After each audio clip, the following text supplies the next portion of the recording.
Hello, everyone. Welcome to the AGO. I'm Chef Renee, Executive Chef here at the Arc of Ontario, and I am so pleased to be sharing this time with you. Our new series, Foodways, is just about to get underway, and today I am fortunate to be speaking to Chef La-toya. We're going to be talking about food and art and culture and the intersection of food and culture more specifically. And I really am so excited to be able to join in conversation with chefs from around Toronto and hear about their history and their journey through food. Shall we begin? Welcome, Chef La-toya. Thank you for joining me today. Thank you so much, Chef Renee, for having me. It's an honor and a pleasure to speak with you, and looking forward to this journey.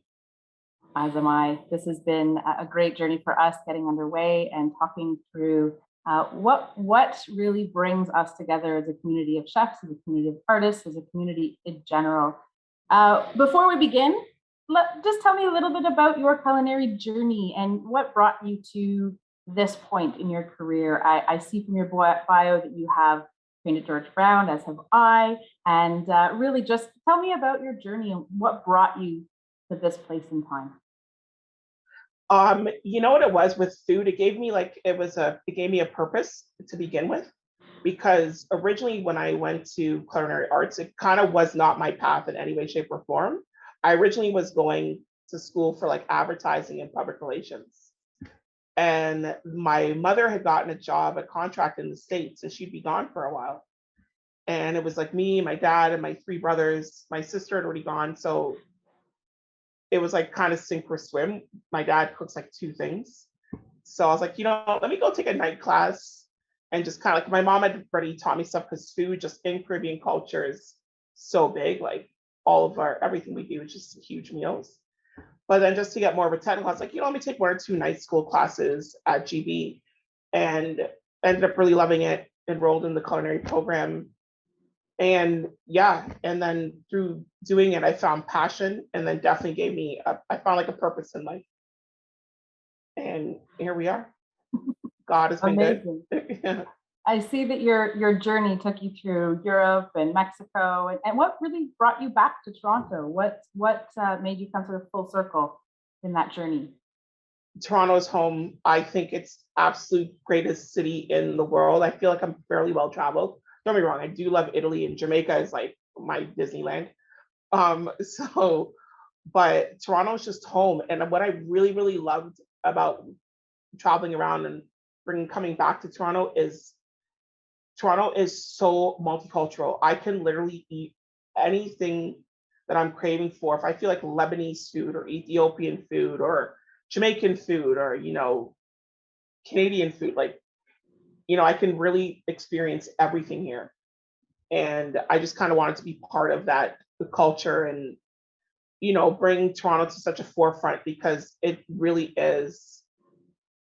I can't stress enough. I think it's the greatest city. It was pretty fabulous. And we're Yeah, so fortunate here. very, very fortunate. Yes. Is there sort of talking about the crossroads of food, or the culmination of food, and you have sort of intertwined your heritage, your Caribbean culture into a little bit more Mediterranean flavors. Is there something that really inspired you about that connection of the Mediterranean and Caribbean and Jamaica to create what you do for Twist? Yeah, like the Mediterranean is absolutely beautiful, but I think with when I was my time in Italy, I think really brought around stuff, because the simplicity of their cuisine is astounding. Like, you can take five ingredients and make something so fabulous. It's very, like, I call it like peasant like food, but you can make it very fancy, very high end, very eclectic. And I feel that's the same way with Caribbean foods. I think Caribbean food, especially Jamaican food, is kind of sometimes looked down upon in the culinary culture, because I think they think of like styrofoam containers, rice and peas, jerk chicken, coleslaw, like that's all that we eat, So I love the simplicity of both the cultures, and I Mhm. just found a way to take those two things and bring them together. Like, in Jamaica when you're cooking over like coal in a Dutch pot, but if you're in like these very small villages where they have like a big oven for like everybody that comes in and cooks and, just outdoor hot irons, like one knife and a cutting board and a couple ingredients, and you can make these amazing things. And that's why I just kind of wanted to bring my two loves together. Taking a bit of a twist. Our food, what we do every day, and our heart is full of emotion, and a lot of times we speak our emotions through food.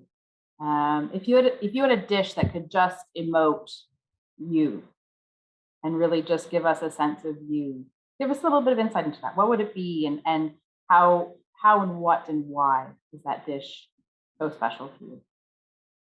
It's funny, I've been asked this question so many times, and it's so hard for me to like pinpoint why it like Isn't stresses it? me out. It's like, like one of the first dishes that will come to mind is like ackee and saltfish, which is Jamaica's national dish.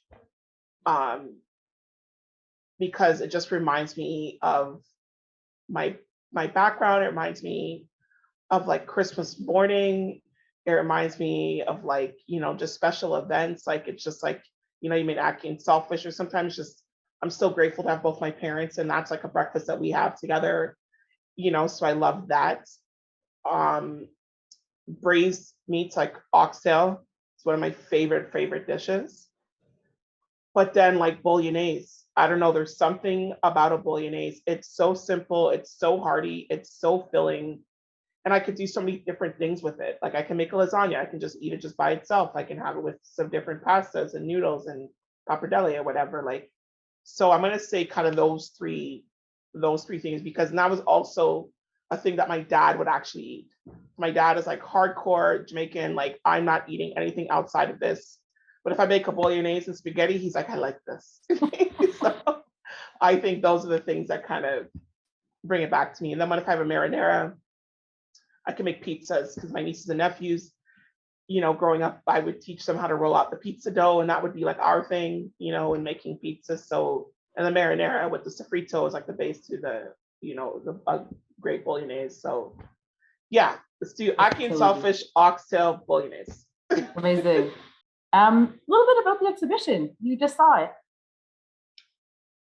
Honestly, Thoughts? I almost got even a little emotional about it. It was phenomenal. Like what you guys have done over there, like the pictures. I'm like, where did these pictures even come from?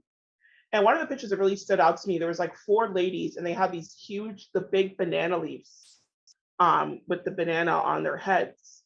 And to me, I just pictured like my great grandmother or my grandmother doing that, because like green banana is like everything. So again, with our ackee and saltfish, like that's what we'll have, and the breadfruit I saw in some pictures.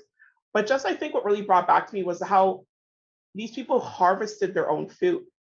Like they grew their own food, and they made these ridiculously amazing dishes out of like the most simplest things. But from literally from the way they planted it, to the way they soyed it, to the way they grew it, to the way they harvested it, and then to put it in the fryer or the boil or whatever. It was amazing. And I felt that at AGO, it really delved into a lot of the culture, how things were sold, how things were harvested, how they were shown, like even the movements of how people were in towns. And it was just it was phenomenal. I felt like I'm like, I wonder if my grandma's in any of these pictures. Like it was great. And to show all the different islands.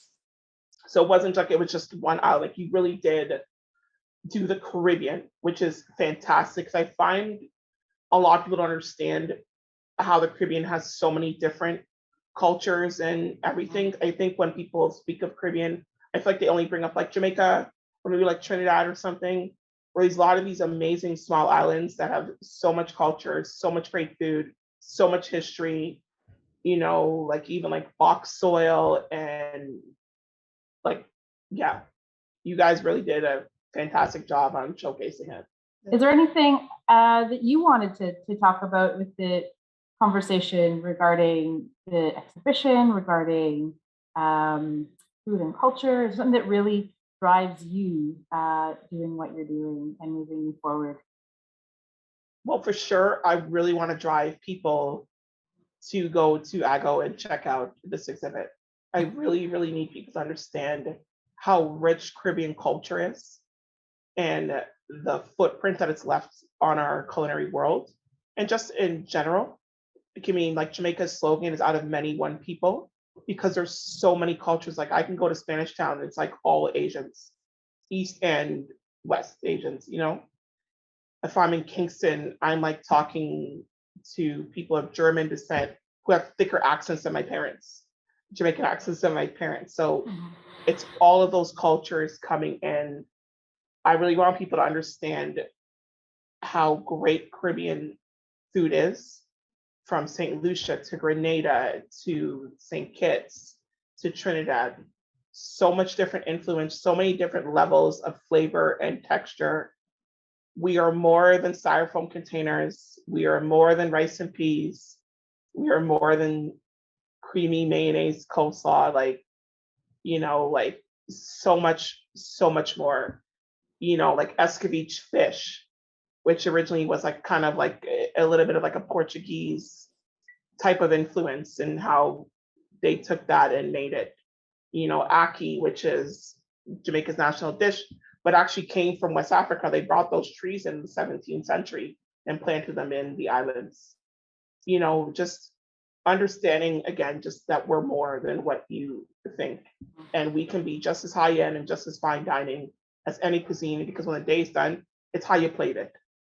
It's really going to change how it, like how you serve it and how you plate it. It's really all that's changing. Because bolognese is not high end. But if you go down to some places downtown, you're going to spend about $40 on that pasta. You know, you come up here, you go to your local pizza spot, you're going to spend like $14 on it, you know, and they could be just as good. So, 100%. I think, yeah, changing the notion, changing and educating. I think we're come back to that word education again, and really just making people aware, making our society as a whole, regardless of where you're from, that the worth of food and the value of food and the growth of a culture is not just one thing. The growth and the way where we've come from, all of us, it's a lot of times influenced from somewhere else or brought from somewhere else for various reasons, and not to be taken for granted. I think knowing the history and of not just where you're from, but where the dish is from is super relevant. Always, I think the relevance of where food comes from, where we are going with food, and what you do at Twist, and taking it even another step with the fusion of the Caribbean and the Mediterranean. Again, just sort of expanding on that, you referenced escabeche, which is, yes, from Europe initially, and now you're bringing it back with another twist. Like, I think that's like, if it's on your menu and people having that reference and that story to tell.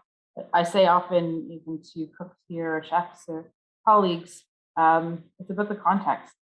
What is that bringing? Whether it's a conversation about what glass of wine to serve, or what the dish is. What is the context? What is the why behind that food? And it's not just because of one thing or the other. Think about the history of it and learn about the history. I think which is another reason what's so great what the Art Gallery of Ontario is doing, because now there's going to be people who probably would have never have thought to even think about Caribbean food or think about it, or they just might have those preconceived notions in their head about it. And what you guys are doing over there is giving a platform to it. Like, you know, even when we go through our posts and we do all these and we make it out, people are gonna be like, all of a sudden now, because Caribbean food is attached to the art gallery, and now that in itself is going to elevate the thought of the cuisine. It must be good if they're talking about it, or if they're doing it. So maybe I should go check it out, which in turn again is going to help businesses in the city, or even just get people more to want to go out and try something, you know, try something different. So that's why, like, I'm super grateful to AGO what they're doing. On that note, I do want to thank you for being a part of this conversation, and thank you to everybody who's watching us today. Thanks for joining us. Renee, thank you for this opportunity. I'm beyond grateful. And I'm just thank you for making us be seen. Thank you. You're so welcome. Chef Latoya, adieu.